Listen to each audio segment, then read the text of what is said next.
தாய் தமிழ் உறவுகள் அனைவருக்கும் அன்பு வணக்கம். இன்னைக்கு கல்வி கண் திறந்த பெருந்தலைவர் கர்ம வீரர் ஐயா காமராஜர் அவர்களுடைய பிறந்தநாள். ஐயா அவர்களுக்கு புகழ் வணக்கம். எப்பேற்பட்ட ஒரு தலைவர், தமிழ்நாட்டினுடைய முதலமைச்சராக இருந்திருக்காரு அப்படின்னு நம்ம எவ்வளவோ கேள்விப்பட்டிருப்போம், எவ்வளவோ படிச்சிருப்போம். ஆனால் இன்னைக்கு அதே தமிழ்நாடு எப்பேற்பட்ட முதலமைச்சர்கிட்ட இருக்கு அப்படிங்கும்போது ரொம்ப வருத்தமாக இருக்கு. பாருங்க, தமிழ்நாட்டு அரசினுடைய கடன் 10 லட்சம் கோடின்னு சொல்லிட்டு பிரச்சாரத்தில் பேசின விஜய் ஆட்சிக்கு வந்ததுக்கு பின்னால் நிதியமைச்சர் வெள்ளை இறக்கி விட்டார் 13 லட்சம் கோடின்னு. அப்போ கூட சொன்னார், தேர்தல் பிரச்சாரத்தில் தாய்மாமன் சீர்திட்டம் நான் கொடுப்பேன், அது குறிப்பாக அந்த தங்க மோதிர திட்டம் அப்படின்றார். இன்னைக்கு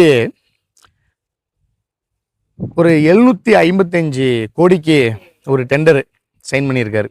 என்ன டெண்டர்னா, இந்த தாய்மாமன் தங்க மோதிர திட்டம் இருக்குல்ல, அதை செயல்படுத்தணும் அப்படின்ட்டு.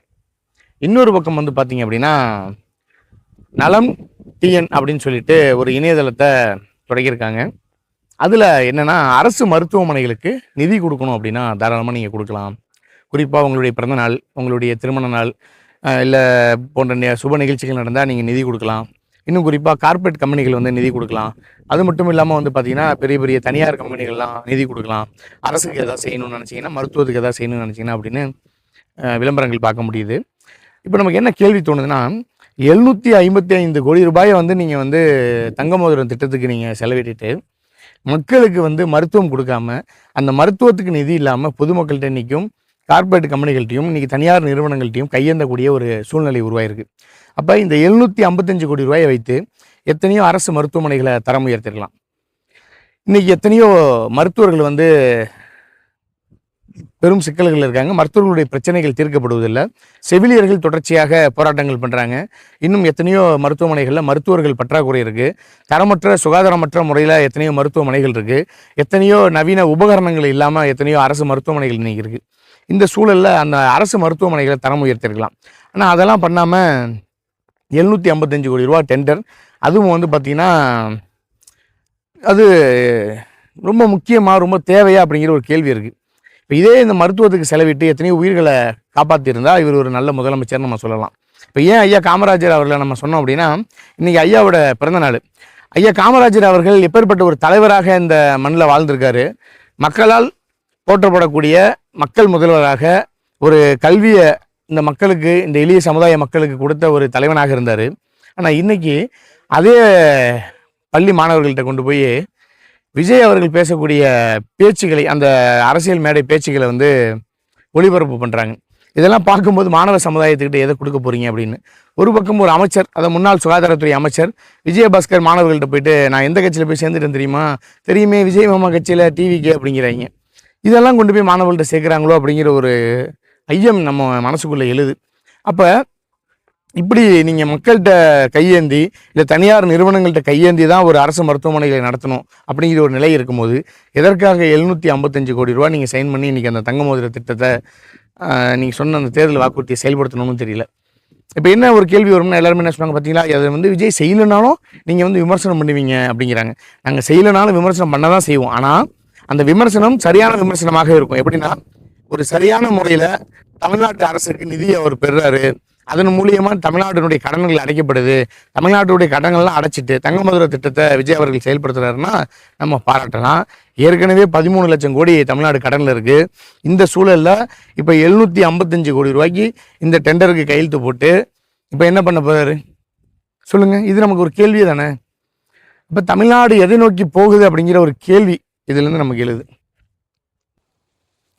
இன்னொரு பக்கம் விஜயின் மேடையில் பேசும்போது சொல்கிறாரு, 1 ரூபா லஞ்சம் வாங்க மாட்டோம், 1 ரூபா லஞ்சம் கொடுக்கவும் கூடாது, அதை மீறி கேட்டாங்கன்னா உங்கள் அண்ணன் விஜய் என் பேரை சொல்லுங்கிறாரு. ஆனால் இன்றைக்கி தாவகவினுடைய ஊராட்சி மன்ற தலைவர் வீரா, அவர் அந்த செங்கல் கட்சியினுடைய மாவட்ட இணைச் செயலாளரும் கூட, அவர் என்ன பண்ணுறாரு, 1.5 லட்சம் ரூபாய் லஞ்சம் பெற்றார் அப்படின்னு ஒரு காணொலி ஒன்று வெளியாகுது. இப்போ இதெல்லாம் பார்க்கும்போது என்ன தோணுதுன்னா, தாவேக நிர்வாகிகள் எவ்வளோ பெரிய மாற்றமாக இருக்காங்க திமுகவிற்கு. திமுக என்னெல்லாம் செஞ்சிச்சோ அதுக்கெல்லாம் மாற்றானங்க வரும்னு சொன்னாங்க, அதே போல் ஒரு பெரும் மாற்றத்தை கொடுக்குறாங்க அப்படின்னு நமக்கு ஒரு இது கேள்வி எழுதில்ல. ஆனால் நீங்கள் பாருங்கள், இப்போ கையில் கூகுள் இருக்குல்ல, அந்த கோபால்கிட்ட போயிட்டு கோபால் தாவேக நிர்வாகி கைது அப்படின்னு போட்டிங்கன்னா அந்த கோபால் நிறைய விடயங்கள் சொல்லுவார். அந்த கூகுளில் பார்த்தீங்கன்னா வரும், என்ன வரும்னா, செயின் பறிப்பில் ஈடுபட்ட தாவேக நிர்வாகி, குட்கா விற்ற தாவேக நிர்வாகி, கஞ்சா விற்ற தாவேக நிர்வாகி கைது, அதுக்கப்புறம் மிரட்டி பணம் பறித்த தாவேக நிர்வாகி, போக்சோ சட்டத்தில் தாவேக நிர்வாகி கைது, அப்புறம் வந்து பாலியல் துன்புறுத்தலில் தாவேக நிர்வாகி கைது, இப்படி பல சம்பவங்களை நீங்கள் பார்க்க முடியும். அந்த கூகுளில் அவ்வளோ செய்திகள், இந்த கடந்த 50 நாட்கள் நடைபெற்ற அவ்வளோ வழக்குகளும் அந்த எஃப்ஐஆர் இதுகளும் கூகுள்லேயே இருக்குது. நீங்கள் போய் பாருங்கள். அப்போ என்ன மாற்றம் தமிழ்நாட்டில் பண்ணிட்டாங்க அப்படின்னா, திமுகவுக்கு மாற்று. திமுக ஒரு மாதத்துக்கு 40 வழக்கு வாங்குச்சுன்னா, நாங்கள் பார்த்தீங்களா மாதத்துக்கு 50 வழக்கு வாங்கியிருக்கோம்டா அப்படின்னு வேணால் பெருமை பற்றிக்கலாம் போல். அந்த அளவுக்கு தான் இவங்களுடைய ஆட்சியும் லட்சணமும் இருக்குது. இப்படிப்பட்ட ஒரு சூழல் தான் தமிழ்நாடு. மக்களை ஏமாற்றி, மக்களை முட்டாளாக்கி, மக்களை வந்து எப்படியாவது வந்து சினிமாவுக்கு வந்து அந்த கூத்தாடிக்கு வாக்கு செலுத்திடுவாங்கன்னு நினச்சி ஒரு நரேட்டிவை செட் பண்ணி இன்றைக்கி இந்த அரசியலையே காலி பண்ணிட்டாங்க. அதுதான் உண்மை. என்னத்தை சொல்ல, எல்லா சினிமா முகத்தில் மக்கள் ஓட்டு போட்டுட்டாங்க. ஆனால் கவர்ச்சியை பார்த்து மக்கள் ஓட்டு போட்டுட்டாங்க அப்படின்னு சொன்னோம்னா, உடனே எந்த கவர்ச்சியை பார்த்து மக்கள் ஓட்டு போட்டாங்க, நான் என்ன கவர்ச்சியாக காட்டுறேன், என்னத்தை காட்டுறேன் அப்படின்லாம் கூட மேடையில் பேசுவார் விஜய். அப்படிப்பட்ட ஒரு தலைவராக இன்றைக்கி தமிழ்நாட்டுடைய நாற்காலியில் உட்காந்துருக்காரு. இதை ஏன் நான் சொல்ல வரேன்னா, ஐயா காமராஜர் போன்றவர்களும், அண்ணா போன்றவர்களும், கருணாநிதி அவர்களும், அம்மையார் ஜெயலலிதா அவர்களும் போன்ற முதலமைச்சர்கள்லாம் இருந்த நாற்காலியில் இன்றைக்கி விஜய் உட்காந்துருக்காரு.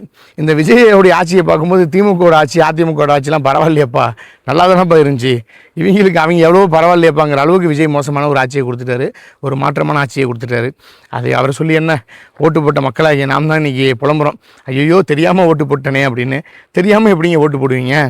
ஒரு 5 வருஷம் விஜய் ஒரு அரசியல் கட்சி ஆரம்பித்து இந்த 5 ஆண்டுகள் எதிர்கட்சியாக இருந்து விஜய் மக்களுக்காக போராடி இருக்காரா, மக்களுக்காக களத்தில் நிற்கிறாரா, இல்லை சினிமா பார்க்க திரும்ப நடிக்க போயிட்டாரா, அப்படின்லாம் நீங்கள் யோசிச்சுட்டு முடிவெடுத்து ஒரு நல்ல ஒரு முடிவுக்கு வந்து ஒரு ஓட்டை போட்டு இந்த மண்ணுக்கு மக்களுக்குமாக யார் செயல்படுவாங்கன்னு ஓட்டை போட்டிருந்தா நீங்கள் நாடு நல்லா இருந்திருக்கும். ஆனால் நீங்கள் நாடு எப்படி போயிட்டுருக்கு, நாசமாக போயிட்டுருக்குல்ல. என்ன சொல்கிறதுன்னு தெரில. பார்ப்போம். மீண்டும் ஒரு காணொலி சந்திப்போம். இன்னும் எவ்வளவோ விஷயங்கள் பேசணும், தொடர்ந்து பேசுவோம்.